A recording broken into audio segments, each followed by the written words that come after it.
आपका अपने YouTube channel tech ITI pulse पे। तो दोस्तों आपको पता है कि हम निमी सीरीज चला रहे हैं, जिसके अंतर्गत हम 1 बाय 1 करके निमी का पूरा बुक को डिस्कस कर रहे हैं।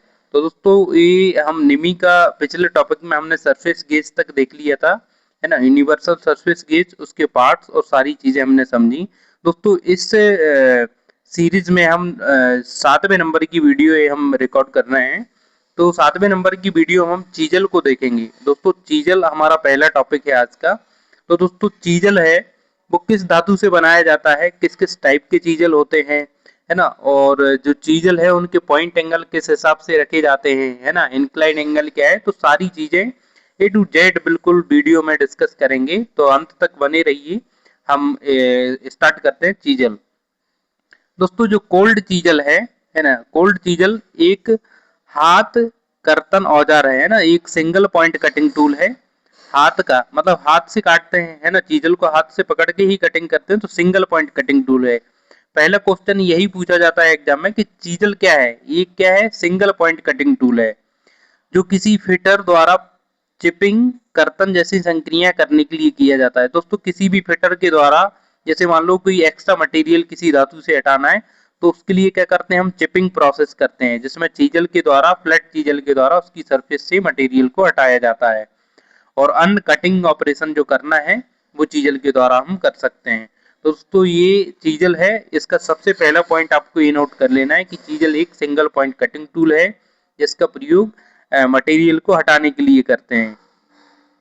दोस्तों ये यहाँ पे देखिए चीजल का इमेज सहित यहाँ पे दिखाया है कि चिपिंग क्या होती है। दोस्तों ये है ना, ये देखिए इस प्रोसेस को बोलते हैं चिपिंग। ये कोई मटेरियल है, ये जॉब मान लीजिए, जॉब से हम ये मटेरियल निकाल रहे हैं ये फ्लैट चीजल के द्वारा, तो इसको बोलते हैं चिपिंग प्रोसेस, है ना। और ये क्या हो गया? कटिंग। तो ये कटिंग ऑपरेशन हो गया, है ना। जैसे चेन ड्रिलिंग के बाद ये वेब चीजल के द्वारा काटा जा रहा है, तो ये यहाँ पे शो किया गया आपको। चिपिंग दोस्तों ये बताया गया, चिपिंग वह प्रक्रिया है जिसके अतिरिक्त पदार्थ हथौड़े एवं छेनी की सहायता से हटाकर काट कर हटाया जाता है। चिपिंग की गई सतह खुरदुरी होती है, जिसे रेत कर चिकना किया जाता है। दोस्तों जो चिपिंग, जैसे मान लीजिए किसी सरफेस से हमको बहुत ज्यादा मटेरियल हटाना है, तो हम उसको फाइल के द्वारा नहीं हटा सकते, क्योंकि उसमें टाइम बहुत ज्यादा लगेगा। तो इसके लिए क्या करते हैं, हम पहले उसको चीजल से रिमूव कर देते हैं, और चीजल से रिमूव करने के बाद उसकी सरफेस क्या रहेगी? रफ रहेगी। तो उस रफ सरफेस को फिनिश करने के लिए हम फाइलिंग करते हैं, है ना। तो ये फाइलिंग करते हैं रफ सरफेस को फिनिश करने के लिए। दोस्तों उसके बाद देखते हैं चीजल के पार्ट्स, है ना। देखिए कोई भी चीजल है, जैसे मान लीजिए फ्लैट चीजल की यहाँ पे इमेज दिखाई गई है, तो चीजल के पार्ट्स में केवल 3 भाग होते हैं। एक उसकी बॉडी होती है, जो बीच वाला हिस्सा है यहाँ से यहाँ तक का, और एक उसका पॉइंट होता है ना, पॉइंट जिससे कटिंग करते हैं। और एक हेड होता है ना, हेड जिसपे हम चोट मारते हैं, किसी हथौड़े से चोट मारते हैं जहाँ पे, उसको हेड बोलते हैं। तो ये आपको इमेज है, इसके पार्ट्स याद रखना है। उसके बाद देखिए हर पार्ट्स को अलग अलग हम देखेंगे। देखिए यहाँ पे बोला गया है हेड, बॉडी तथा कटिंग पॉइंट, है ना। ये 3 पार्ट्स है, मैंने इमेज में आपको दिखाए। दोस्तों बहुत इंपॉर्टेंट एक और क्वेश्चन दूसरा नंबर नोट करना, कि जो चीजल है वो हाई कार्बन स्टील या क्रोम वेनेडियम स्टील के बनाए जाते हैं। दोस्तों बहुत बार पूछा गया है कि चीजल किस धातु के बनाए जाते हैं, तो आपको याद रखना है कि हाई कार्बन स्टील या फिर क्रोम वेनेडियम स्टील। और दोस्तों एक चीज और, ये बहुत इंपॉर्टेंट, जो मैं आपको बोल के बताता हूँ बहुत इंपॉर्टेंट रहता है दोस्तों। जो नोट्स बना रहा हो या फिर जो सुन के ही थोड़ा सा माइंड रिकॉल करता हो, तो आप बड़े अटेंशन के साथ उसको सुना करो, क्योंकि जो भी मैं फैक्ट बताता हूँ वो बिल्कुल एग्जाम में पूछे जाते हैं, एज इट इज आपको क्वेश्चन देखने को मिलेंगे किसी भी कॉम्पिटिटिव एग्जाम में। दोस्तों जो चीजल है उसके अनप्रस्थ काट की अगर बात करें, अनप्रस्थ काट क्या होता है? Cross section. मतलब जैसे मान लीजिए कोई चीजल है, चीजल को मैंने यहाँ से काट दिया, चीजल दिख रहा है, मैंने यहाँ से इसको काट दिया, तो उसको क्रॉस सेक्शन है वो किस प्रकार का दिखेगा, है ना। तो ये षटभुजाकार या अष्टभुजाकार होता है। मतलब एक तो हेक्सागोनल होता है या फिर ऑक्टागोनल होता है। और दोस्तों एक और याद रखना है कि इसके सिरे को, जो पॉइंट है जहां से हम धातु हटाते हैं, ये पॉइंट दिख रहा है आपको, ये देखिए, इस पॉइंट को हम हार्ड और टेम्पर्ड करते हैं। तो दोस्तों हार्ड और टेम्पर किस चीज को किया जाता है? इसके पॉइंट को, है ना। पूरी इसकी बॉडी को हार्ड और टेम्पर नहीं करते, केवल पॉइंट को हार्ड और टेम्पर करते हैं जहां से हम मटेरियल को काटते हैं। और एक चीज और याद रखना है यहाँ पे, इसका आकार है ना, क्रॉस सेक्शन। तो इसके जो फलक होते हैं चीजल की, दोस्तों एक और डायरेक्ट क्वेश्चन पूछा जाता है एग्जाम में कि चीजल में कितने फलक होते हैं, है ना। ये देखिए चीजल की हम इमेज देखेंगे, इसमें बोलता है कि चीजल के कितने फलक होते हैं। दोस्तों जब हम चीजल को हाथ में लेके पकड़ते हैं तो वो गोल होती है, लेकिन उसके फ्लैट सरफेस होते हैं। तो उन फ्लैट सरफेसों की संख्या मैक्सिमम टाइम पे जनरली जो रखी जाती है वो होती है 8, है ना। तो इसका आकार होता है ऑक्टागोनल, अष्टभुजाकार, है ना, ऑक्टागोनल इसका आकार होता है। ये चीजल है, ये ऑक्टागोनल आकार की होती है। उसके बाद कॉमन टाइप्स ऑफ चीजल, दोस्तों साधारण प्रकार की 4 प्रकार की छेनियां यूज करते हैं। Flat chisel, cross cut chisel, half round nose chisel और डायमंड पॉइंट चीजल, है ना। ये दोस्तों मैक्सिमम चीजल यूज होती हैं और यहीं से आपको एग्जामिनर क्वेश्चन पूछता है। दोस्तों ये एक वेब चीजल और होती है जिसको हम आगे देखेंगे, और बाकी ये 4 चीजल हैं, इनको 1 बाय 1 करके डिस्कस करेंगे।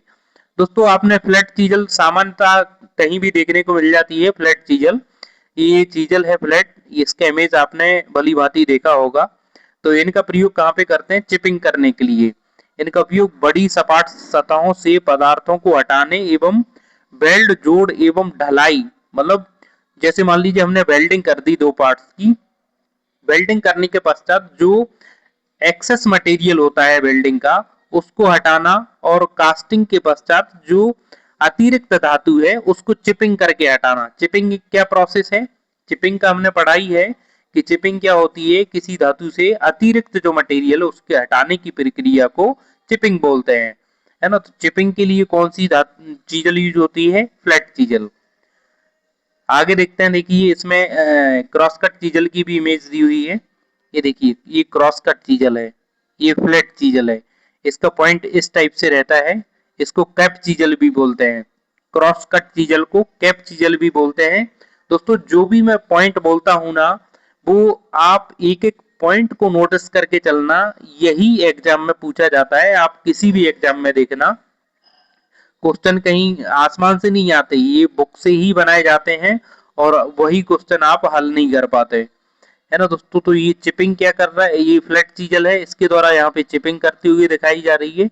और ये देखिए स्लॉट या ग्रूव है, उनको चिपिंग करने के लिए हम कौन सी चीजल, क्रॉस कट चीजल के यूज करते हैं, है ना। कोई भी स्लॉट या ग्रूव है तो उससे हमको मटेरियल हटाना है, तो उसके लिए क्रॉस कट चीजल का यूज करेंगे।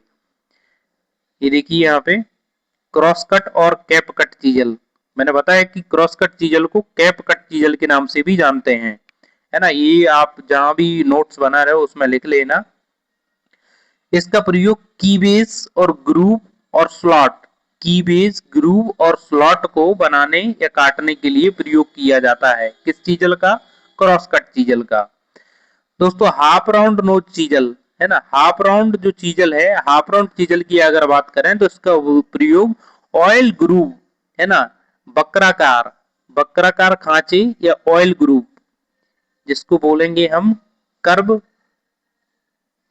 कर्व बनाना हो और हमको ऑयल ग्रुप बनाना हो, जिसका हम दोस्तों अभी इमेज देखेंगे, उसमें एक एक चीज डिस्कस करेंगे कि ऑयल ग्रुप बनाने के लिए हम किस चीजल का यूज करते हैं, हाफ राउंड चीजल का। डायमंड पॉइंट चीजल, दोस्तों डायमंड पॉइंट चीजल का उपयोग वहां पे करते हैं, जैसे मान लीजिए कोई मटेरियल है, ये 90 डिग्री पे यहाँ पे जुड़ा हुआ है, तो इसकी इस कॉर्नर को अगर शार्प करना है तो उसके लिए हम किस चीजल का यूज करेंगे, डायमंड पॉइंट चीजल। तो इसका प्रयोग कोनों, जोड़ों पर पदार्थों को स्क्वायर करने के लिए, है ना, चौरस करने के लिए प्रयोग किया जाता है। जैसे कि हम आगे इमेज में देखेंगे, इमेज में देखेंगे आगे, उसमें एक एक चीज हमको बताई जाएगी। दोस्तों उसके बाद हम देखेंगे वेब चीजल, है ना। वेब चीजल को पंचिंग चीजल के नाम से भी जानते हैं। दोस्तों इसरो में पूछा गया क्वेश्चन है कि किस चीजल को पंचिंग चीजल के नाम से भी जानते हैं, तो वेब चीजल को पंचिंग चीजल के नाम से भी जानते हैं।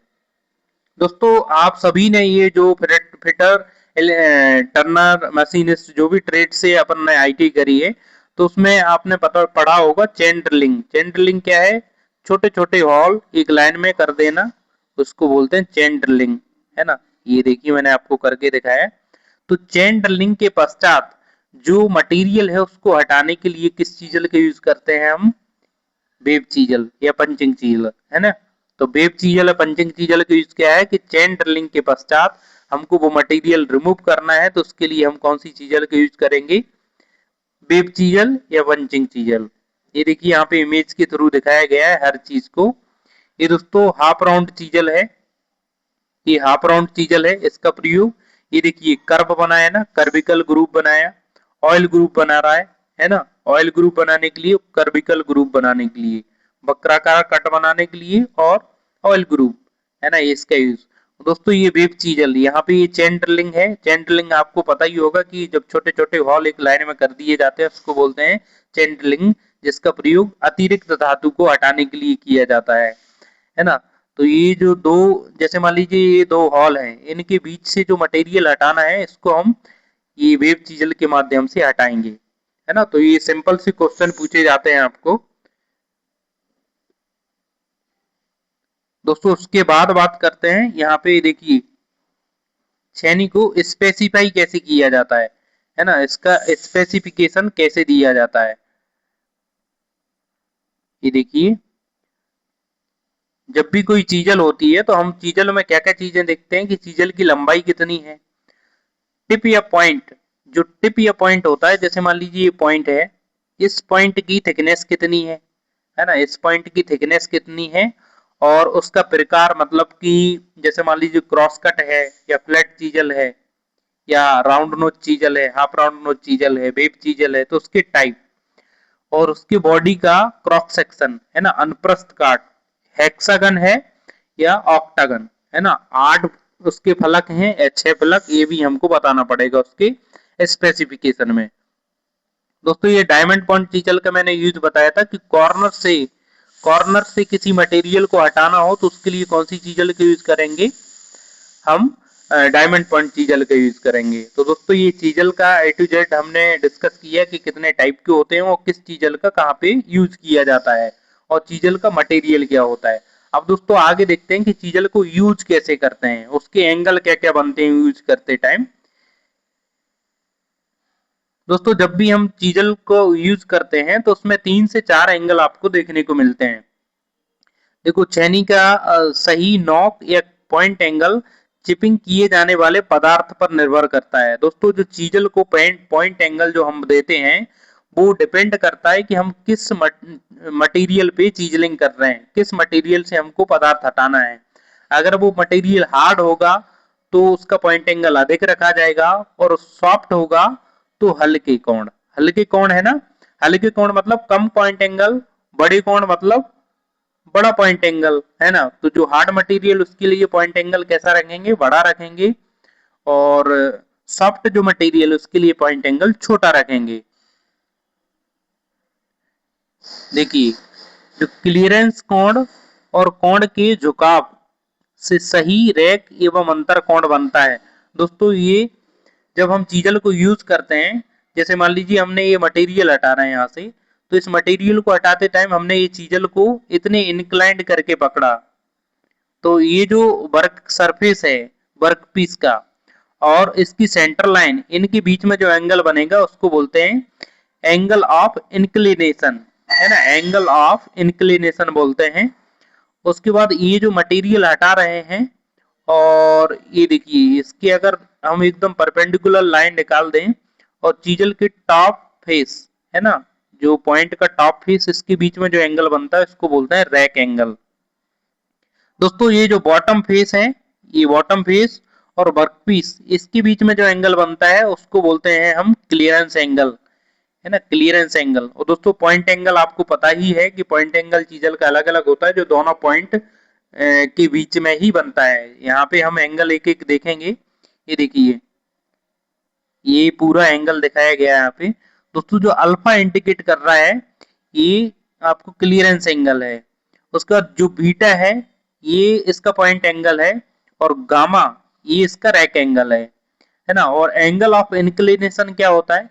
जिस झुकाव पर हम चीजल को मटेरियल में से चिपिंग करने के लिए पकड़ते हैं उसको बोलते हैं एंगल ऑफ इंक्लिनेशन।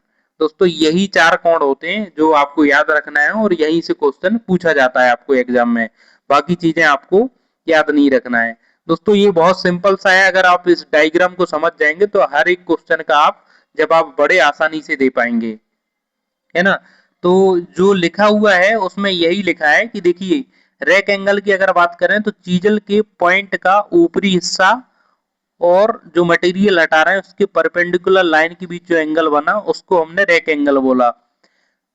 चीजल के पॉइंट के निचले फलक और वर्कपीस के बीच में जो एंगल बना उसको हमने क्लियरेंस एंगल बोला।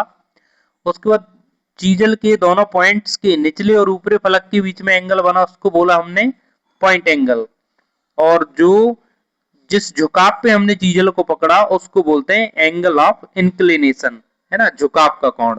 तो दोस्तों यही 4 कोण है जो चीजल से पूछे जाते हैं और यहाँ से बहुत क्वेश्चन बनते हैं।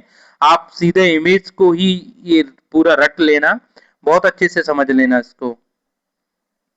ये देखिए एंगल ऑफ इंक्लिनेशन, है ना। दोस्तों अब आपको एक वैल्यू याद रखनी है। ये देखिए ये वैल्यू आपको याद रखना है, यहाँ से एग्जामिनर क्वेश्चन पूछता है। तो काटे जाने वाला पदार्थ मतलब किस पदार्थ पे हम चिपिंग या कटिंग चीजल के द्वारा कर रहे हैं वो पदार्थ, उसका पॉइंट एंगल और उसका एंगल ऑफ इंक्लिनेशन मतलब झुकाव का कोण क्या है। दोस्तों जब हम हाई कार्बन स्टील की अगर बात करें तो पॉइंट एंगल 65 डिग्री रखते हैं और एंगल ऑफ इंक्लिनेशन 39.5 डिग्री। ढलवा लोहा कास्ट आयरन की अगर बात करें तो इसके लिए 60 डिग्री पॉइंट एंगल रखते हैं और 37 डिग्री झुकाव कोण रखते हैं। मृदु इस्पात माइल्ड स्टील, दोस्तों बहुत अधिक एग्जाम में पूछा जाता है कि मृदु इस्पात की चिपिंग या कटिंग के लिए हम चीजल में 55 डिग्री का पॉइंट एंगल रखते हैं और 34.5 डिग्री का झुकाव कोण। दोस्तों बहुत इंपोर्टेंट सारे ही हैं, आपको हर एक को ही आपको बहुत अच्छे से रट लेना है। तांबे की अगर बात करें तो 45 डिग्री और 29.5 डिग्री। एल्यूमिनियम के लिए 30 डिग्री आपका पॉइंट एंगल हो जाएगा और 22 डिग्री आपका एंगल ऑफ इंक्लिनेशन हो जाएगा, है ना। और दोस्तों आपको ये पता ही है कि जो मटेरियल हार्ड होगा उसके लिए पॉइंट एंगल ज्यादा होगा और जो मटेरियल सॉफ्ट होगा उसके लिए पॉइंट एंगल कम होगा, जैसे कि हम ऊपर देख के आए हैं। तो वही चीज यहाँ पे है कि एल्यूमिनियम के लिए 30 डिग्री है और हाई कार्बन स्टील के लिए 65 डिग्री है ना। ये दोस्तों जो चीजल है, चीजल के बारे में हमने बिल्कुल A to Z जानकारी ले ली, जो भी एग्जाम ओरिएंटेड चीजें हैं वो हमने देख ली। आपको इतनी ही चीजें पढ़ लेना है, मैं आपको 100% दावा करता हूं कि आपको एग्जाम में इससे क्वेश्चन बाहर नहीं जाएगा। उसके बाद आगे देखते हैं। तो दोस्तों ऑर्डिनरी डेप्थ गेज, है ना, ऑर्डिनरी डेप्थ गेज में कुछ नहीं होता है, बस केवल निशान या बीम जो कि स्केल बोल सकते हैं, है ना, ये बीम बोलते हैं इसको। और उसके बाद क्लैंपिंग स्क्रू, जैसे मान लीजिए हमने कहीं डेप्थ चेक करा, ऑर्डिनरी डेप्थ गेज है ये, ऑर्डिनरी डेप्थ गेज, है ना। तो ऑर्डिनरी डेप्थ गेज में ये क्लैंपिंग स्क्रू है, उसके बाद ये मापक है और ये बेस, ये बीम, है ना। तो इसका उपयोग कहाँ पे करते हैं, गहराई मापने के लिए, और 0 से 200 mm की रेंज में होता है। और उसके अगर लिस्ट काउंट की बात करें तो 0.5 mm, जो कि स्टील रूल के बराबर होता है। तो बस केवल आपको ये ऑर्डिनरी डेप्थ गेज का उपयोग कहाँ पे करते हैं, तो गहराई मापने के लिए करते हैं, और इसकी लिस्ट काउंट की अगर बात करें तो 0.5 mm होता है। बस केवल इतनी चीजें आपको याद रखना है इसमें। आगे देखते हैं दोस्तों, ये आगे देख शार्पनिंग ऑफ चीजल। तो दोस्तों जब चीजल को हम यूज करते हैं तो बार बार यूज करने पर क्या होता है, वो चीजल का पॉइंट है वो हो जाता है डल, मतलब वो बहुत डल हो जाता है, जो कि कटिंग नहीं कर पाता, शार्प से वो हो जाता है डल। तो उसके लिए हम पेडेस्टल ग्राइंडर पे चीजल को ग्राइंड करते हैं, चीजल के पॉइंट को तेज करते हैं, है ना। तो यही है शार्पनिंग ऑफ चीजल, बस केवल इतना सा ही आपको याद रखना है। और उसके बाद देखते हैं दोस्तों यहाँ पे, ये देखिए मार्किंग मीडिया। दोस्तों ये चैप्टर है मार्किंग, ये मार्किंग मीडिया जो हम पढ़ेंगे ये बहुत इंपॉर्टेंट है सारे, और जो जो इंपॉर्टेंट चीजें होंगी वही मैं बताऊंगा आपको। तो आपको जो भी नोट्स बना रहा हो उसमें आप नोट करते जाना इस चीज को, है ना। पर्पज ऑफ मार्किंग, दोस्तों पर्पज ऑफ मार्किंग क्या है, जैसे हम कोई भी जॉब बनाते हैं तो उस जॉब को एक विशेष आकृति में बनाने के लिए हमको क्या करना पड़ता है, पहले हम चिन्हन करते हैं, मार्किंग करते हैं, है ना। जैसे मान लीजिए मुझे इसमें से ये इतना सा हिस्सा है, इसको हटाना है ना। ये वाला हिस्सा जो मैंने क्रॉस कर दिए हिस्सा हटाना है, तो हम क्या करेंगे, इसको पहले इसको चौक या मार्किंग मीडिया जो भी होगा उसको लगाएंगे, उसके बाद इसको मार्किंग करेंगे और इसको हटा देंगे, है ना। तो चिन्हन या मार्किंग या लेआउट कार्य भी बोला जाता है इसको। तो इसका प्रयोग क्यों करते हैं, वर्कपीस को जो भी हमको आकृति देना है उससे पहले हम उसको एक मार्क कर देते हैं, जिससे हमको एक विटनेस मिल जाता है। विटनेस मतलब कि हमको यहाँ से ही काटना है और इतनी ही फाइलिंग करनी है। तो दोस्तों ये मार्किंग मीडिया डिफरेंट टाइप्स के होते हैं, यही चीज आपको देखना है, इंपोर्टेंट यही है ना। डिफरेंट टाइप के जो मार्किंग मीडिया हैं, देखिए विभिन्न प्रकार के मार्किंग मीडिया जैसे कि सफेदी, precision blue, copper sulphate, cellulose लैक्वर, है ना। सफेदी कई तरीकों से तैयार की जाती है। जो व्हाइट बॉस है दोस्तों, व्हाइट बॉस याद रखना, इसका नाम इंग्लिश में ही आपको याद रखना है। चौक के चूड़ को पानी में मिलाकर व्हाइट बॉस तैयार किया जा सकता है। चौक को मिथाइल स्पिरिट के साथ मिलाकर व्हाइट बॉस तैयार किया जा सकता है। और सफेद जो लेड की चूड़ को या पाउडर को तारपीन के तेल में मिलाकर भी व्हाइट बॉस तैयार किया जा सकता है। दोस्तों ये तीनों लाइनों को आप अपने नोट्स में बहुत अच्छे से जगह देना, हाईलाइट करके, यहाँ से क्वेश्चन आपको पूछा जाएगा, है ना, कि व्हाइट बॉक्स को कैसे कैसे तैयार कर सकते हैं। तो चौक को, चौक का जो चूड़ है उसको पानी में मिलाकर, चौक को मिथाइल स्पिरिट के साथ मिलाकर, और सफेद जो लेड होता है उसके पाउडर को तारपीन के तेल में मिलाकर भी हम क्या कर सकते हैं, व्हाइट बॉक्स तैयार कर सकते हैं, है ना। व्हाइट बॉक्स जो मार्किंग मीडिया है उसका यूज कहाँ पे करते हैं, तो व्हाइट बॉक्स का उपयोग केवल फोर्जिंग या रफ सरफेस या ऑक्सीकृत सतहों वाली ढलाई में किया जाता है। मतलब जो रफ सरफेस होता है, ऑक्सीडाइडेड या कास्टिंग के पश्चात जो मटेरियल बनता है, उनको अपन को मार्किंग करना है, तो उसके लिए अपन कौन सी व्हाइट बॉक्स मार्किंग मीडिया का यूज करेंगे, है ना, व्हाइट बॉक्स मार्किंग मीडिया। उसके बाद देखिए उच्च एक्यूरेसी वाली निर्मित वस्तु हेतु व्हाइट बॉक्स का उपयोग नहीं किया जाता है। दोस्तों जो हाई एक्यूरेट कोई हमको ऑब्जेक्ट बनाना है तो उसके लिए हम ये क्या बोलते हैं, व्हाइट बॉक्स यूज नहीं करेंगे। दोस्तों ये होता है मार्किंग ब्लू। दोस्तों ये प्रेसियन ब्लू और मार्किंग ब्लू अलग अलग होता है, इसमें बहुत कंफ्यूजन आपको देखने को मिलेगा। तो दोस्तों मार्किंग ब्लू को आपको याद रखना है कि यह एक केमिकल डाई है, नीले रंग की मेथिलेटेड स्पिरिट के साथ मिलाया जाता है। एक रासायनिक डाई नीले रंग का मेथिलेटेड स्पिरिट के साथ मिलाकर जो मार्किंग मीडिया तैयार होता है उसको बोलते हैं मार्किंग ब्लू, है ना। जो वर्कपीस पर मार्किंग के लिए उपयोग किया जाता है, जो अछोचित मशीन होती है, मतलब जो मशीन सरफेस होती है अच्छे से, जिसको मशीनिंग कर दिया, उसके बाद अगर उसकी मार्किंग करना है हमको तो उस पर कौन सा मार्किंग मीडिया, मार्किंग ब्लू का यूज करेंगे। दोस्तों यूज से ज्यादा इसका ये पूछा जाएगा कि मार्किंग ब्लू तैयार कैसे किया जाता है। तो यह एक केमिकल नीले रंग की डाई को मेथिलेटेड स्पिरिट के साथ मिलाकर जो हमको पेस्ट मिलता है उसको बोलते हैं मार्किंग ब्लू, है ना। मार्किंग ब्लू का यूज कहाँ पे करते हैं, जो मशीनिंग सरफेस है उन पे हमको लेप करने के लिए किया जाता है। दोस्तों प्रिसियन ब्लू की अगर बात करें तो इसका उपयोग रेती हुई जो फाइलिंग के पश्चात या मशीनिंग के पश्चात हमको फिनिश सरफेस मिलती है उसके ऊपर हमको मार्किंग करना है, तो उसके लिए प्रिसियन ब्लू का उपयोग करते हैं। इसकी सहायता से बहुत ही स्पष्ट लाइन प्राप्त होती है, परंतु मार्किंग मीडिया सूखने में अधिक समय लेता है। दोस्तों ये क्वेश्चन यहाँ से सेम लाइन उठ के आती है एग्जाम में कि कौन सा मार्किंग मीडिया अधिक स्पष्ट रेखाएं प्रदान करता है, तो प्रिसियन ब्लू हो जाएगा। अगर इसमें ये पूछा जाए कि कौन सा मार्किंग मीडिया सूखने में अधिक समय लेता है तो वो भी प्रिसियन ब्लू हो जाएगा। कॉपर सल्फेट, दोस्तों कॉपर सल्फेट को पानी के साथ मिलाकर एवं इसमें कुछ बूंदे नाइट्रिक एसिड की मिलाकर तैयार किया जाता है। तो दोस्तों ये कैसे तैयार किए जाते हैं, हर मार्किंग मीडिया का आपको ये याद रखना है। तो ये कैसे, कॉपर सल्फेट को पानी के साथ मिलाकर इसमें कुछ बूंदे नाइट्रिक एसिड की मिलाकर घोल तैयार किया जाता है। दोस्तों यही पूछा जाता है कि कॉपर सल्फेट में कौन से एसिड का यूज करते हैं, तो नाइट्रिक एसिड का यूज करते हैं, है ना। कौन सा मार्किंग मीडिया जहरीला होता है, तो कॉपर सल्फेट होता है। ये आपको याद रखना है। ये क्वेश्चन दोस्तों पूछा जाता है कि कौन सा मार्किंग मीडिया जहरीला होता है, तो कॉपर सल्फेट जहरीला होता है। उसके बाद देखिए कॉपर सल्फेट का यूज कहाँ पे कर रहे हैं, जो फाइल एवं मशीनिंग की गई सतहों पर किया जाता है। कॉपर सल्फेट फिनिश की गई सतहों पर अच्छी तरह से चिपक जाता है। तो दोस्तों ये भी फाइलिंग और मशीनिंग के पश्चात जो बहुत फिनिश सरफेस होती हैं उन पे हमको लेप करके मार्किंग करने के लिए यूज करते हैं कॉपर सल्फेट का।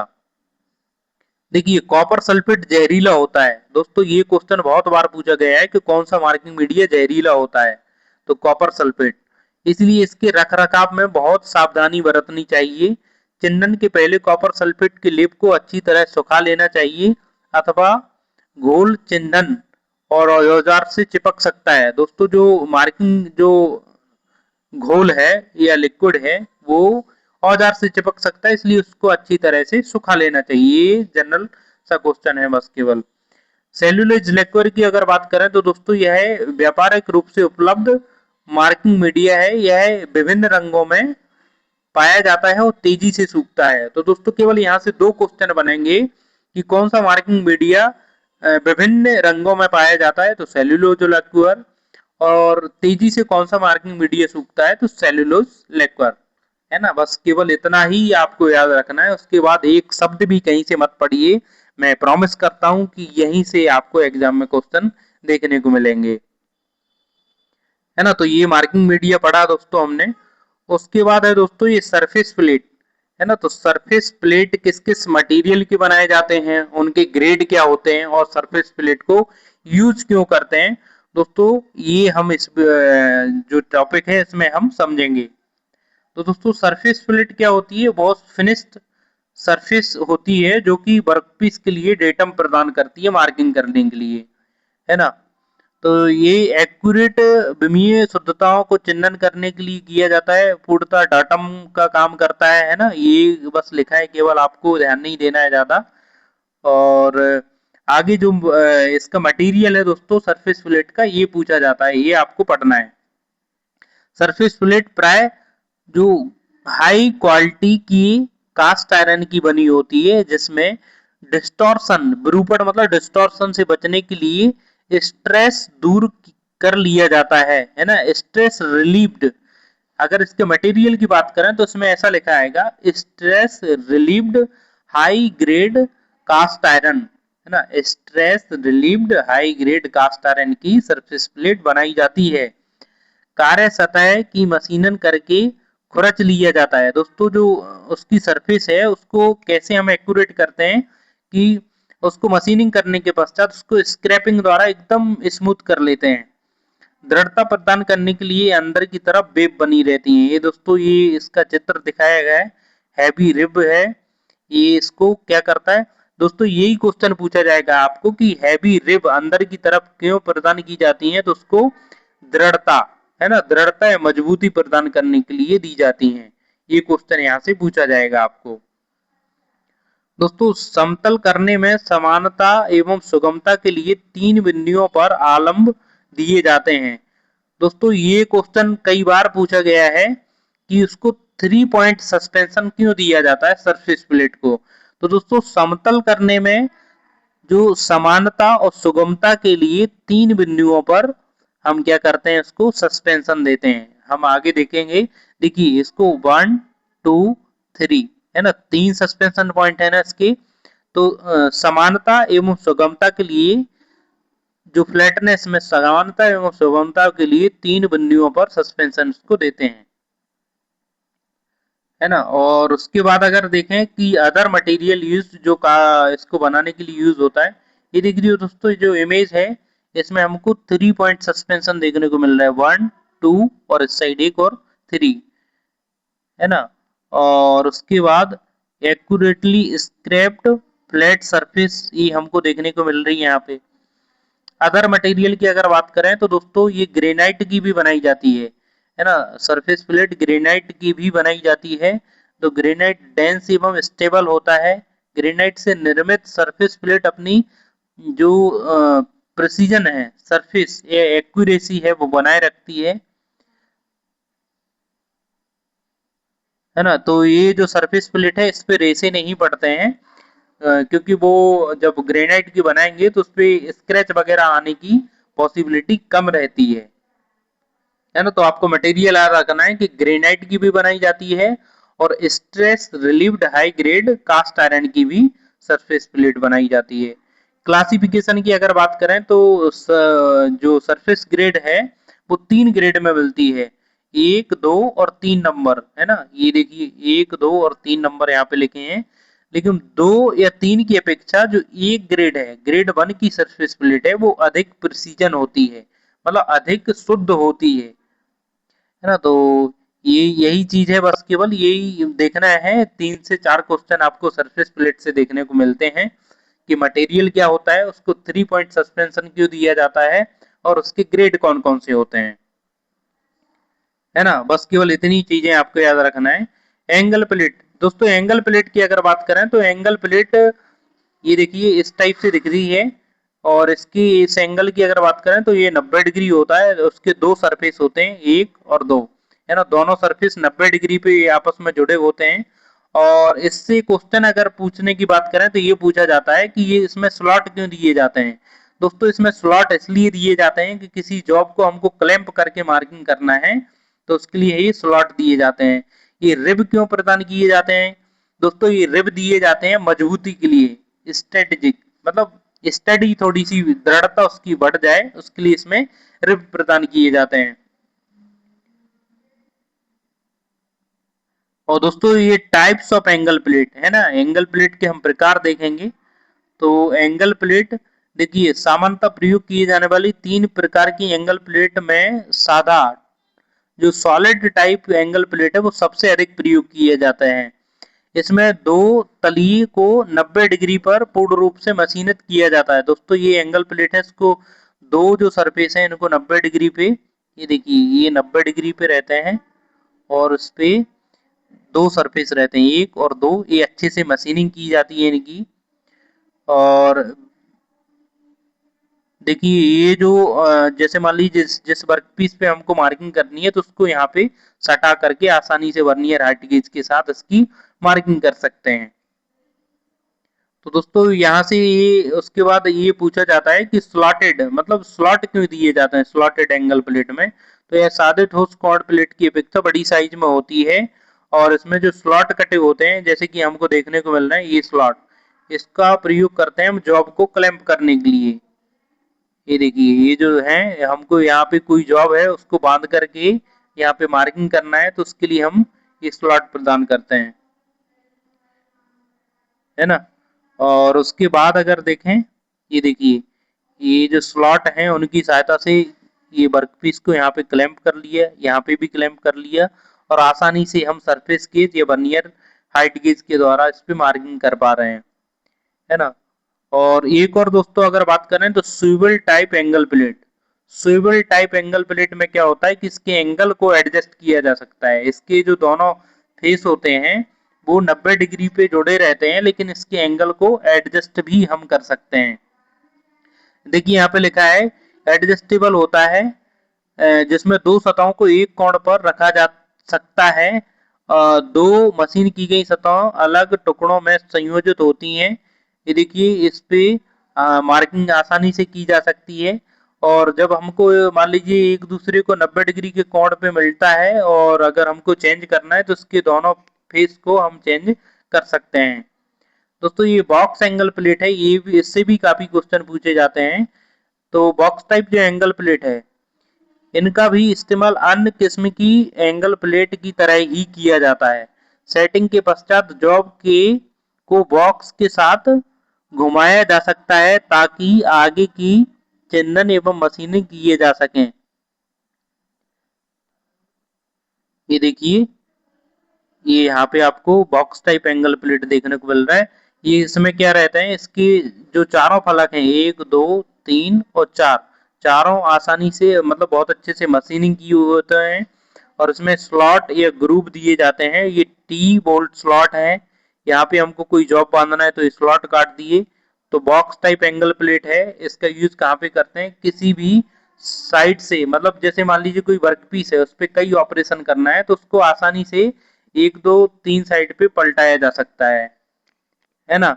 और ग्रेड की अगर बात करें तो ये दो ग्रेड में मिलते हैं, ग्रेड ए और ग्रेड 2, है ना। ग्रेड एक टूल रूम एप्लीकेशन के लिए यूज होता है। ये देखिए टूल रूम एप्लीकेशन के लिए कौन सा ग्रेड यूज होता है, तो ग्रेड ए। और ग्रेड 2 की अगर बात करें तो ग्रेड 2 जनरल वर्कशॉप में यूज होता है। बस इतनी क्वेश्चन आपको एंगल प्लेट से देखने को मिलेंगे। तो दोस्तों हमने ये जितने भी टॉपिक डिस्कस किए दोस्तों, आशा है कि आपको बहुत अच्छे से समझ में आए होंगे। और अगर आप किसी भी गवर्नमेंट एग्जाम की प्रिपरेशन कर रहे हैं तो आप यहाँ से बड़े आसानी से चीज़ों को समझ पाएंगे, है ना। दोस्तों आपने वीडियो अगर पूरा देखा होगा तो जितना मैंने कंटेंट आपको दिया आपको 100% समझ में आएगा। और आपको जरा सा भी इस वीडियो को देखने से फायदा मिलता है तो आप अपने दोस्तों के साथ इसको जरूर शेयर करें, चैनल को सब्सक्राइब करें। धन्यवाद।